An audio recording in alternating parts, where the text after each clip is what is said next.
Hi, it's Garrett with the Grit and Polish, and today I want to talk about garbage disposals. So we have a disposal that I put into our pantry sink, and I just want to talk about the process as well as maybe why or why not you might want a disposal in your own place. So we are on a septic system out here at the farmhouse, and there's some controversy regarding whether or not you can have a garbage disposal on your septic system. And I think the answer is that it just really depends a little bit. It's okay to have a disposal. It does mean that you're going to be putting a bit more solids into your system than you would otherwise. And it means that you might possibly have to pump your tank sooner than you would if you weren't using a disposal. So the benefits though are that you don't have to have a strainer in your sink to collect all of that food that might be coming off your plates, or you're rinsing your dishes.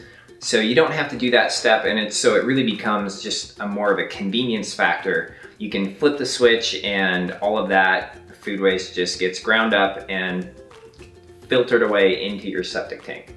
So let's talk about install process. It's pretty simple. It took me literally maybe 20-30 minutes to put this disposal in.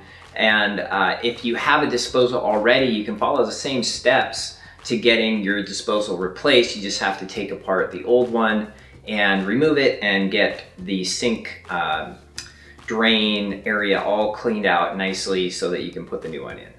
First step is to put a little bit of plumber's putty around the area of the sink where the flange is going to rest. And that's going to make a watertight seal between the garbage disposal flange and your sink.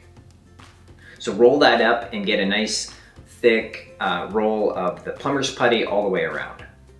Then take the sink flange and press it into the putty, and it'll go down below your sink, and you can then hook up the housing part of the garbage disposal underneath. Once you have the sink flange down below the bottom of the sink, you put the little paper washer as well as the top part of the mount, and then you have to put a little keeper ring, and this is probably the trickiest part of the whole process, is to get that keeper ring to slip into the groove. And once you have that in place, you're ready to throw on the motor part, and that's just a quick turn to latch it into place, and you can secure it by tapping on it with a hammer or a screwdriver, and then turn the motor so that the discharge is in the right spot for your drain hookup. A standard P-trap attaches right up to the 1.5 inch discharge from the disposal, and you're good to go.